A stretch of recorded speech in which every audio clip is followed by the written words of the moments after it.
I'm super happy to have you here today, and I would like to talk with you about many things, not only about polymer clay and materials, but also about some kind of artistic things in your life. You started to be seen in the polymer clay community by making those super realistic food miniatures. What was the idea behind this project? Oh God. Hi, Lucy. First, glad to see you. It's so long ago, honestly. I basically grew an interest in sculpting miniature food quite by chance. And then I got a bit obsessed with it. I just wanted to make it as realistic as possible. So that was like my main obsession back then.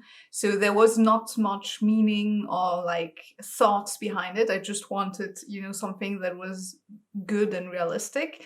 And so, that's pretty much all I have to say about that. Now, in retrospect, it really looks more like, a phase where I learned to sculpt with polymer clay. Well, I assume that you must learn a lot by making those tiny food miniatures because there is a lot about translucent and the textures. Yeah. So, what was the way you were thinking about the material of the polymer clay in that moment? Was it just a material for you? Yeah, it always was just a material to me. And as I told you, I don't even use polymer clay anymore right now.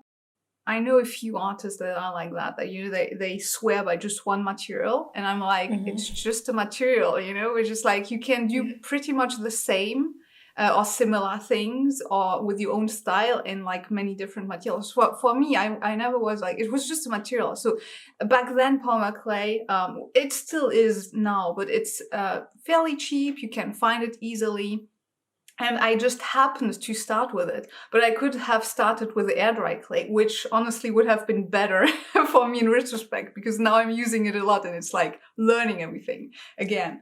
But basically, the best miniaturist, food miniaturist in the world, one of the better ones, is a Japanese, Tomo Tanaka, and he uses air dry clay.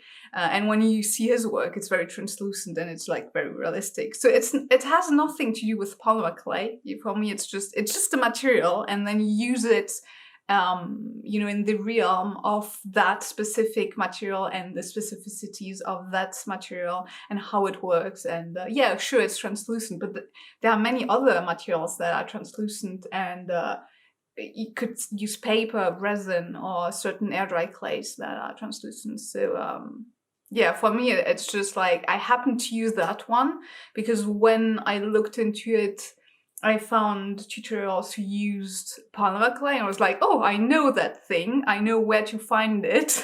In Germany, it's a fairly common FIMO. And so that's how I started. And then, when you start with one material, you kind of get obsessed with it just because you have to learn about it. And then later on, you might, add in different materials and change and so on. So, Well, it's a little bit true that maybe for you it may seem like that the polymer clay community is like a cult or something because we no, are all obsessed with the polymer clay, yeah. and it's hard to connect other materials and still be or feel that you are a part of it because I don't know, maybe it's just my mindset, but I see a lot of artists trying to connect other materials together. Honestly, most sculptors I know, they don't use one material. I don't know any sculptor, yeah, in the art world, in the general art world, that doesn't use many materials because it's just pointless, to be honest. When was the first moment you realized that there are much more techniques and that maybe you could give it a try in a little bit different way than just food miniatures? Because then you started working on sculptures and bugs. So do you remember that shift in your mind? So my last, I consider it to be my first artwork, but it's also my last real miniature artwork, even though I made a few after, but mostly for money, let's be honest. But like the first artwork that I consider to be, my first artwork was a challenge I made back in 2015, where I sculpted one miniature fruit or vegetable every day. And this was because at that moment I was mostly vegan. And so I wanted to talk about the environmental impact of the meat production, and also just show, like eating plants is not limited. You don't just eat salad or whatnot. And so I just wanted to show in a positive light, just like the sheer amount of foods that you can eat that are plants. And so that was the first time I put a lot of meaning and a lot of myself in my work. And that's also why I consider it to be my first artwork. And after that, for me, miniature food was kind of finished, because I couldn't think of anything else to deal with that specific theme. And then I moved on, and then it took me a while until I found, because I wanted to talk about the environment, because that's what is the most important issue for me in the world right now. There are many other issues, of course, but like the one that I'm most concerned with is that specific issue. And in that sense, it took me a few years to find how to talk about it. And so I tried a bunch of things. I'm still trying. It's not like I have found like the solution or something like that, but at least like I work on that specific topic in my artwork. And yeah, that's like the red thread through all the kinds, because I do a lot of sculpting, but I also draw and paint and so on. And that's really the red thread among everything I do. So does it mean that when you, let's say, said everything about the topic with veggies and the miniatures, then you moved to different project that you... Yeah, because what can you say more about food? It's like, I mean, you could of course like focus on only veganism or vegetarianism, and then just talk about that.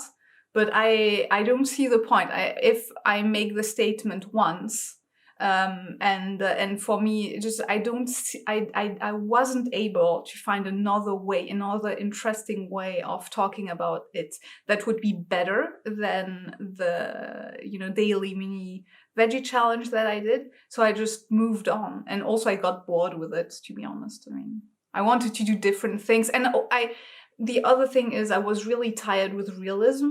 And I just wanted, to have a bit of fun as well in my own artwork, if that makes sense. So yeah, I just moved on. And what was the feedback or reaction of the public, or maybe your family and friends, when they saw your, hundreds of miniatures that you made? Oh, that challenge, everyone loved it. It was extremely popular. But then, I mean, you don't know that because you're more in the polymer clay community, but everything miniature, especially at that time, just everyone loves anything miniature. It's still true today, but maybe a little less. I'm not sure, because I'm not really into that anymore, or never really was. But yeah, everything that is miniature and realism and miniature, usually people like it, because it kind of it's just impressive. It's something that is impressive and that they can comprehend. It's not like abstract art where people just don't know what to do with it. This is realism, so people are like, oh, that looks like the real thing, and oh, it's really tiny. So it's not rocket science, to do things that are popular. You just have to know then if it's still in alignment with what you want to do or not. And for me, it wasn't. So I moved on, even though in terms of popularity or finances, it would have been a better bet to stay and do miniature realism.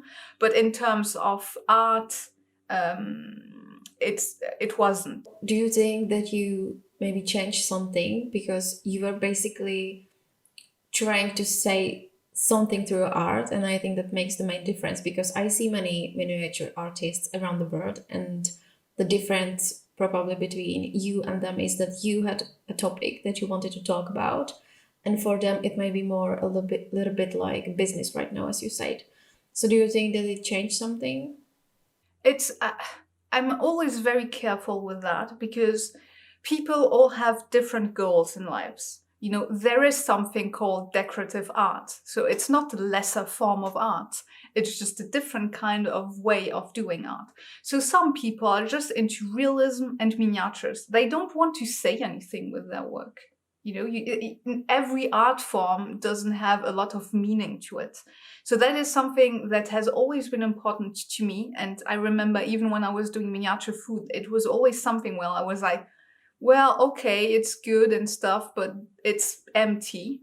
But that's just me. There are plenty of people who don't really care if there's meaning or not in the artwork. And I think that's fine. I don't think, you have to have meaning for it to be proper art or whatever.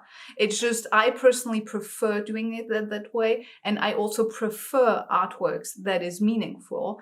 But if you ask someone else might just like bold colors, and someone else might just like, I don't know, very detailed artwork, but meaning is of no importance to them. So we're always a bit cautious about that. I feel like most miniature artists are very interested in realism and just, making it perfect. And that's what makes them happy. And that's fine. You don't have to, have more or less to it. So it's really personal. It's a very important message because, as you say, they might be kind of artists that have some message and then they try to figure out how to speak about that through their art. And the second part can be, or second part of these artists can be that they are just trying to create something and they really don't think about the meaning, right? So how is it with your next projects? Do you always have something in your mind you wanted to say through your art, or do you just have some free days when you create whatever you want to? Well, my work nowadays is always more or less linked to the environment. So I don't think there's just one. I mean, unless I do studies, but then I do studies for big artworks.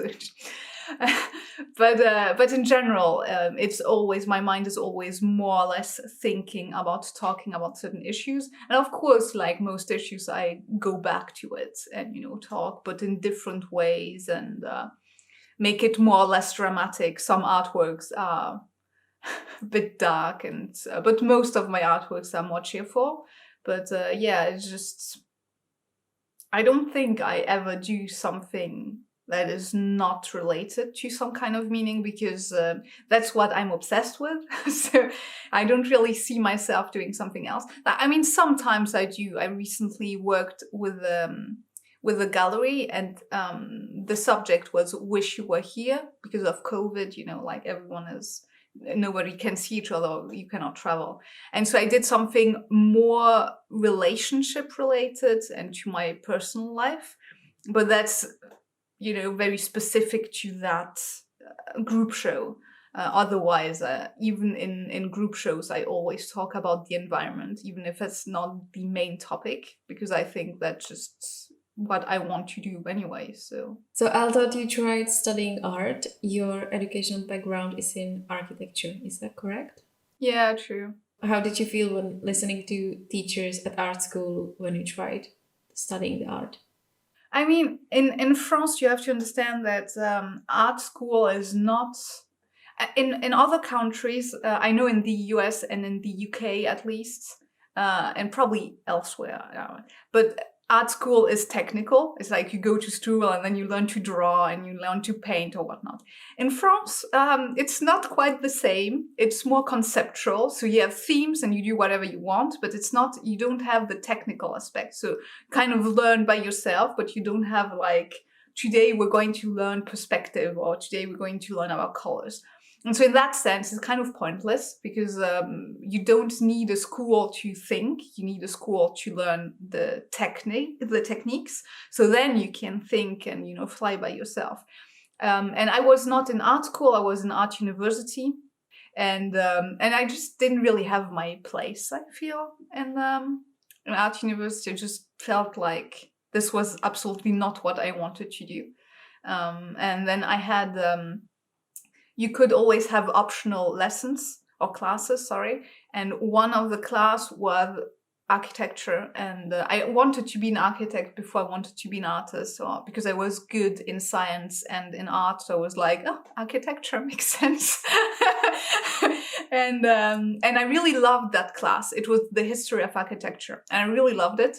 And so I decided to go and study architecture because it made more sense that whatever crap we were doing in art school, art university, which I found a bit pointless, to be honest, and not satisfying at all. And so that's why I studied architecture.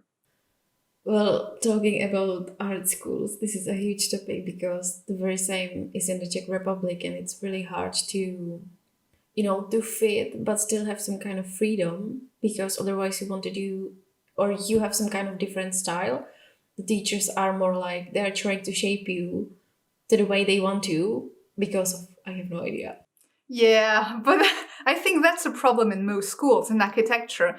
You do have like a real style per school, and even in the history of art or architecture, you talk about schools, and that's not just random. It's because certain schools will teach you certain ways, and super interesting because when you meet other students from other architecture schools, you're like, oh, the approach is completely different. And so that's to be expected in art schools as well. But I feel like art schools and to a certain extent architecture schools, they need to be very technical. You have to learn the tools of the trade, how to use whatever you're going to need, and then the style will develop more with practice anyway. So When you were at the university, did you feel like you need some freedom, and did you were looking forward to the time that you will be out of the school and you will be able to draw and create everything you want to?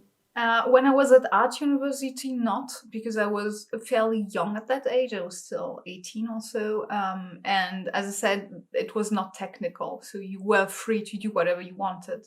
So in that sense, I didn't miss the freedom. I missed just being, have technical advice, because that's what I needed at that point. And that's also why I quit. But in architecture school, I made two. I went to two architecture school. The first one was exhausting and extremely, like very constrictive, just like. And after the bachelor, I decided to change schools because I was like, no way, I'm not staying here. But around my master degree, so master 2, the second year, I started sculpting miniatures. And then that was over. When I started to sculpt, it was like, yeah, I want to work with my hands, because in architecture you work with your computer, you don't work with your hands. Unless you do like the first sketches, but that's just very short in time in terms of your working day. And but I always was an artist in retrospect. So architecture was never meant for me, I think, in that sense. But yeah, the second year and like getting my diploma was a bit tricky. So I was like, I have no interest in that. I'm never going to work as an architect. I don't care. So while studying, you already knew that you don't want to be an architect after finishing. At the end, like during my last year of master. Because I just picked miniature food sculpting up in holidays. And then I was like, I really like that. That's so satisfying. And I got obsessed with that. And I started selling before I finished my diploma. And it kind of picked up and was like, hey, you can actually make a living out of this, maybe. And it was like, I want to try it, I'm a poor student anyway, so my expectations of money are super low. And if it doesn't work, as a student, you're so used to like living borderline to nothing. It just makes no difference. And so I just tried and loved it, working with my hands every day. And so I made it a job, and I made it so I could earn enough money from it. And I think that's always been kind of my approach to it. It's like, I want to do a certain thing, and then I just find a way to make money from it. But you already knew that that might be a way how to make a living, and maybe some others might find what they would like to do, in line, but they are not sure how to do a business from that or how to make a living. Yeah, but you have to do research. I mean, it's not rocket science, but it's a lot of work. It's like I've been a bit of a mentor because I started selling on Etsy, and back in the days, they still had forums, and I was in a very big one, the European Etsy group. I don't know. Yeah, yes. Anyway, team. They called it teams. So it was the European street team. And so I have been a mentor for a few shops. And most of the time, when shops don't work, it's because people they fail to do two things. They fail to do the research prior, and they fail to work hard.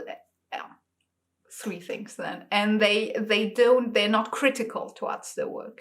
They're like, oh, what I do is perfectly fine. I don't understand why it doesn't sell. And like, I don't care that you think that your work is fine. It doesn't sell. So why doesn't it sell? You have to be critical. Is it the work the problem? Is it the pictures? Is it your approach? Don't you put enough time and energy into your shop?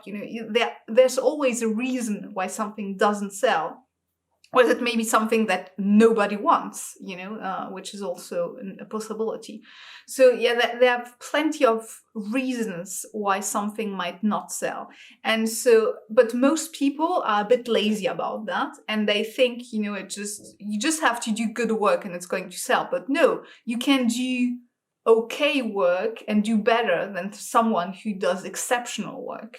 Because the key point is how you're going to present your work and how you're going to sell it and how much effort you're going to put into showing and marketing and so on. And it's not rocket science. You can do a bit of research and it's not difficult, but you have to put in the hours, especially in the beginning. Once it's rolling, it's a bit easier. But in the beginning, you have to kind of be very, into it and work. There's no other option. And I think that's true for any kind of work, independent work, where you don't have, a job or, something where you have a chef or something. When you're your own boss, you have to do the research, the work, and you have to be able to question your moves, your motives, and the way you do it. Otherwise, it's just kind of pointless. It's not a question of quality of work. It's really a question of more of mentality. And I also think that's not something that everyone can do. And I don't say that in a demeaning way. It's just like some people are just not able to kick themselves enough. Some people, they just not that kind of mentality, and that's fine. But in that way, then find a day job and do whatever you like in the evening, and that's fine. You don't have to be a full-time artist to be an artist. So when you compare how many hours do you spend by actually creating something, by the art, and on your way, how many hours do you spend by doing the rest of the work, which means the presentation, social media, and so on? Now it's much better because now I have a bit of a name, so you can kind of settle. So it's a lot easier. But in the beginning, especially when I was doing miniature food, I think maybe 50-50. Because when I was doing miniature food, it was fairly fast. So then you have all the pictures to take and the things to put in the shop and then the customer service and so on. So that's so much work. But nowadays my work takes a lot longer, and I feel like social media is a bit of a double-edged sword because at the same time it can be a real bully. Sometimes I feel like the algorithm really hates me today. But at the same time, it's kind of easy to just post something fairly quickly, and as long as you kind of follow the rules, it's less work, so to speak, as writing a full blog post and then posting it on this website and this website so it gets seen. So it's like, it's a lot of work, but it's always been a lot of work to market yourself. So in that sense, now at least we have different tools, and then you can pick the ones you feel most comfortable with and then go with that. But I don't know how much time I take, but a lot less. Maybe 30% of my time is for not art. So you basically work in that way that you create drawings, sculptures, anything, and then you sell it to the customers, but you also have class videos, right? Or is there any other income that you count I on? have a YouTube channel. It's not wow. but I still, I still get a decent amount of money from that. Then I teach on an online platform, which I would say this is like my main income right now. And then I sell myself and through galleries. But this is more, it kind of depends. So 1 month I might sell 4 artworks and then 3 months nothing. So that's just absolutely not stable. But over the period of a year, then, everything adds up. So yeah, those are the 3 ways I earn money right now. Oh, and then but that's almost nothing. It's, I've got some things on print on demand, but I think I'm just not very interested in promoting that. So, and since I do a lot of sculptural work and my drawings and paintings are more adolescent still compared to my sculptural work, I feel like I still need to get better at them. And I think that's also why they would probably sell less good, but I don't know. I don't promote it as much. But I know some people do really well with prints. But they promote it more aggressively. I don't promote it at all, almost. You are basically doing many things because you create the sculpture or something you want to teach, and then you have to take videos by doing that, edit the video, maybe do some audio, talk about it. Yeah, teaching is fucking annoying. Oh, sorry, teaching is annoying. I do not like teaching. Teaching is just the thing that pays the bills. Some people, they just love teaching. I'm not one of them. I'm not a teacher. I teach because I know stuff, because, I've been sculpting for a while. And because it pays the bills. And when I teach, I put time and energy into it. But it's not something I enjoy. So it's a bit like some people would, have a day job and they don't like it, just pay the bills. So for me, it's a bit the same. I don't hate teaching. It's just not something I'm like, yes, I'm going to teach something new. I'm often very excited when I'm finishing a class, obviously, because I put so much time and energy into it. So I'm excited to finally show it. But like the whole process is not very enjoyable. It's so much work, editing and so on. But at the same time, it's not so much work. Ideally, I want to create 1 class per month, but in reality, it's 1 every 2 months or so. And usually it depends. Like the last one was about all the sculpting materials. And so it's a very extensive class, and it took me months to do because, I really wanted to show every material, how they behave, because I get so many questions. I was like, that's actually a good topic and something that I would have loved to watch when I was starting out. So this is like one that was a bit different. But when I do project-based, like how to sculpt a bird or something like that, usually that's done in maybe 3 to 4 days. And that, if you look at that in a month, then it's not that much for an income that is really okay. So yeah, but it takes time to get to that income. It's like at the beginning, you earn hardly anything per month. But the more you add up, and the more you add classes, then the income rises, and then you have some kind of financial stability. I think that many people are not sure how to deal with making, or let's say creating, a personal brand, because it's business, it's art, it's everything around, and it's personal. And when it's not personal, it's a little bit harder to be seen, because just, let's say, society and people connects you, with the artist and with the person who is behind. Yeah, no, it has to be personal. So where are the boundaries? It's very easy. I think when you are an artist, whatever you share has to be art related. So if you paint food and then you show your breakfast next to your painting, okay, that makes sense. If you do portraits of animals and then you show your cat next to, some palettes or in your studio, that makes sense. Or even if, like, you show your studio and then there are pets in there, or whatever, and it's an important part, that's fine too, but it has always to be art related.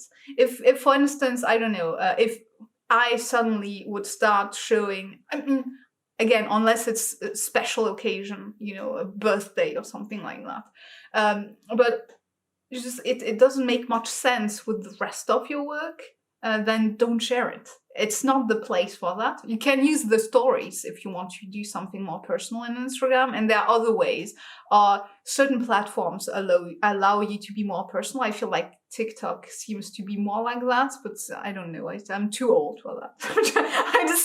I installed it and I hate TikToks personally. I don't know. I'm not sure, but I am under the impression that people have more the tendency to be a little bit more chatty, personal on there, but still they show their face. They're not going to suddenly show something else, So there's always kind of a red thread whenever you go, and it's just like a question of how that social media works or how your website works. It's a bit like, what would you put on your website? I feel like Instagram is a bit like that. Would you really put a picture of your pet, just your pet, on your website for no good reason?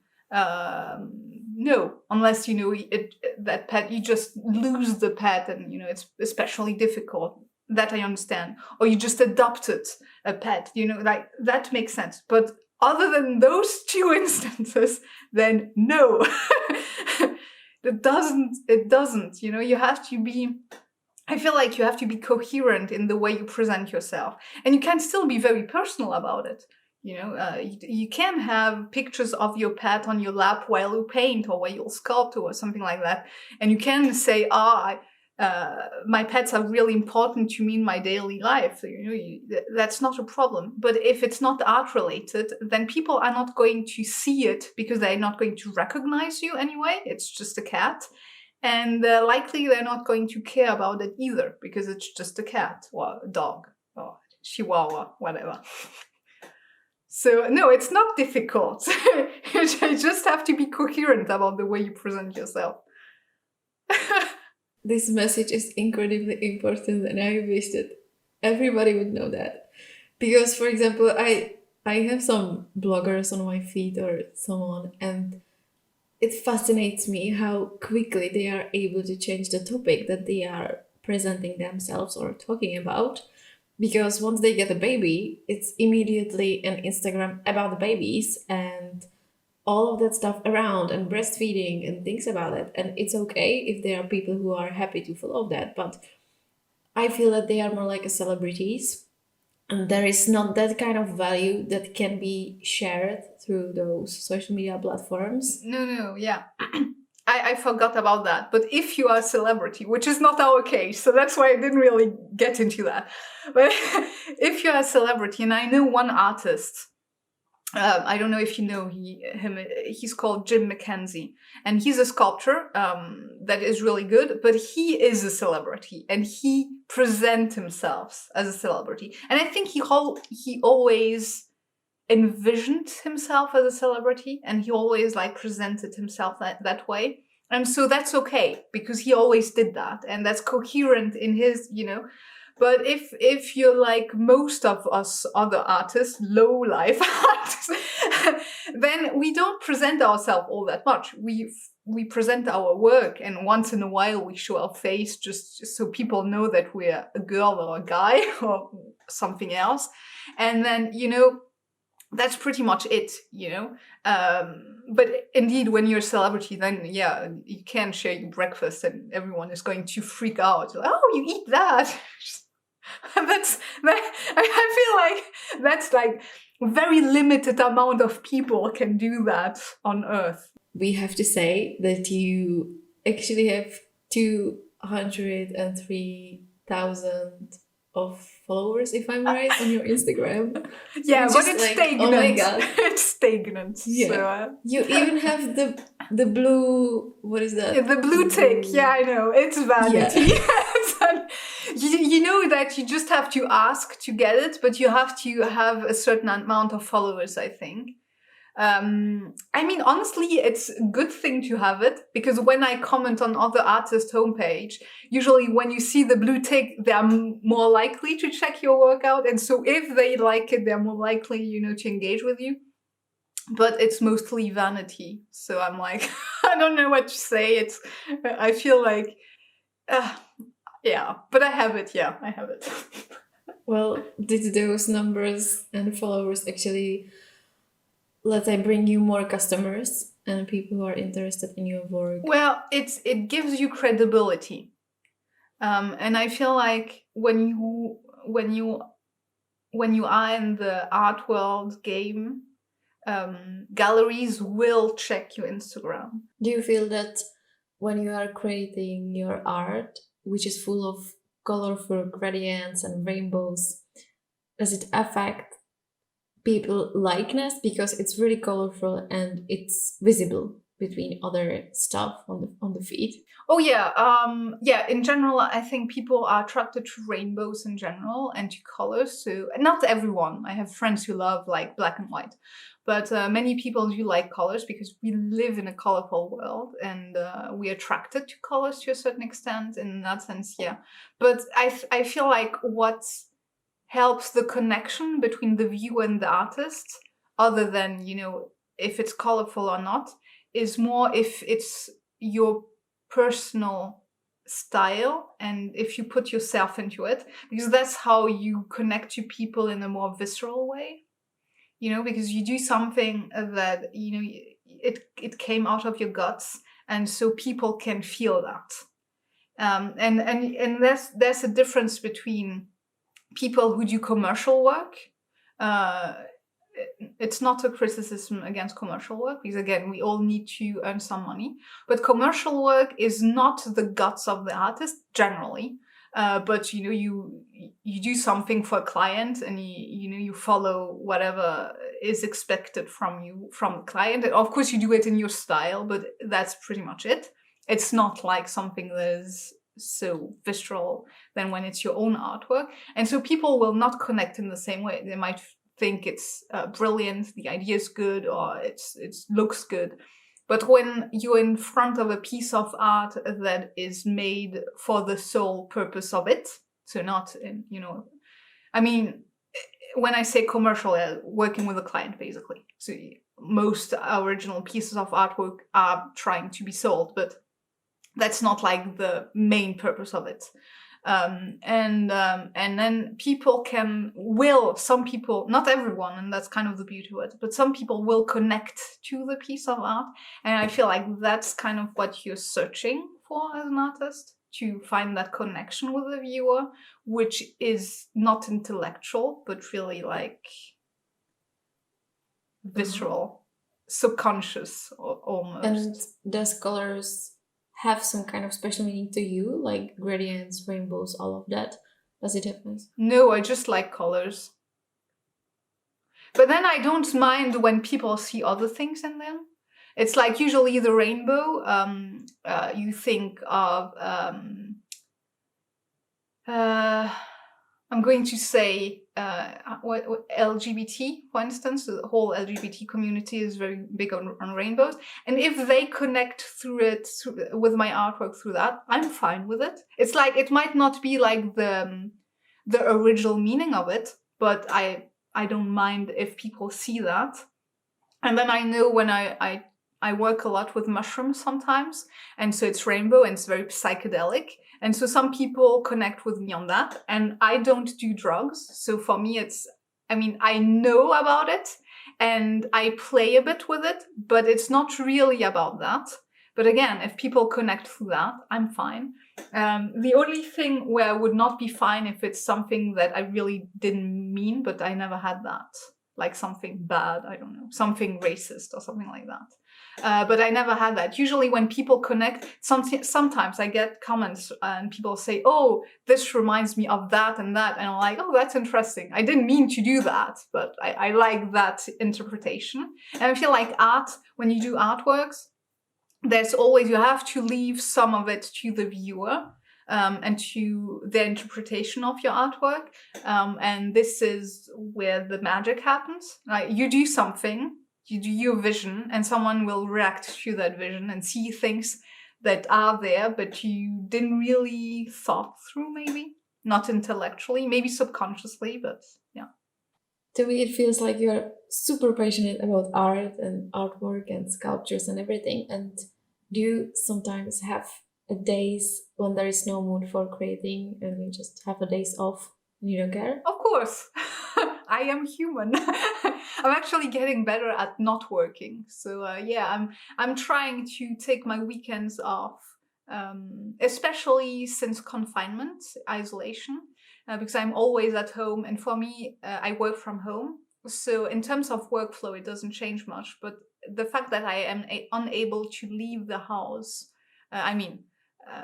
for more than a few a few hours, makes it difficult for me not to work, because I love working. And so when I'm at home, I always want to work. And so I really have to be very intentional about that. What are you doing in the days that you don't feel like creating an art? How do you spend your time? Usually we go out for walks on weekends. So I get inspired, but that doesn't count. So no, I do like, like the classical stuff, to go walk in nature, that kind of things, there's nothing to, and then I like reading or just, watching. Oh, I play video games quite a lot. I picked it up again, which can be a bit dangerous because I think the fact that I'm always at home, sometimes it's a bit difficult for me, because when I want out of it, then I can't, if that makes sense. Because where I live, it's not a city that I'm very fond of, so I don't want to go walk in the city. It's too small, so I don't care about it. And we go out in the nature on the weekends, but you do have to take the car because it's not that nearby. So that makes it a bit constrictive. I don't know.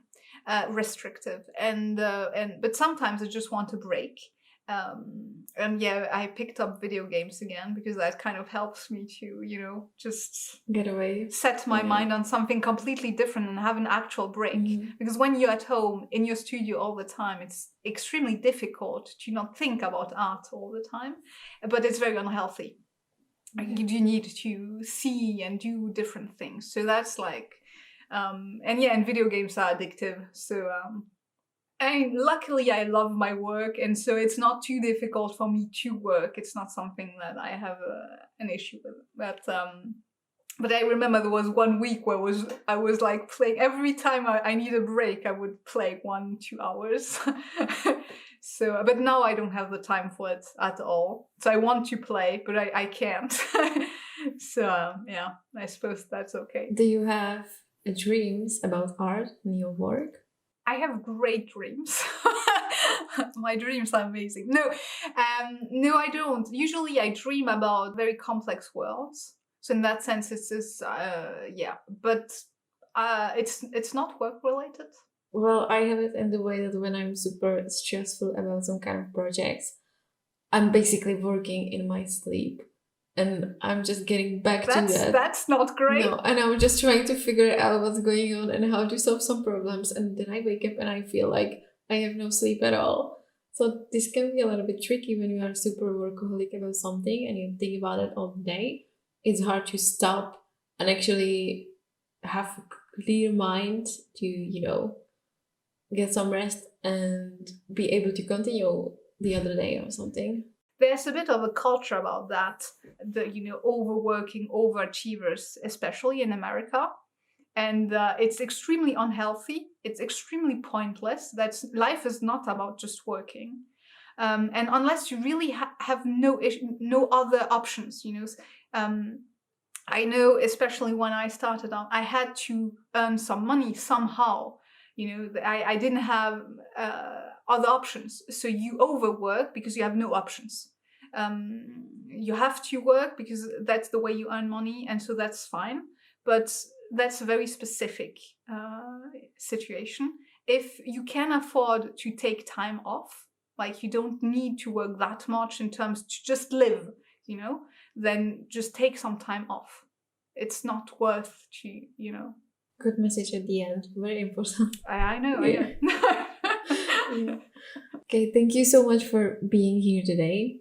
Well, thank you for having me. And I really appreciate all your honesty and the way you speak about things. And I do hope that many people will find a lot of inspirational things and meaningful information that you shared with us today.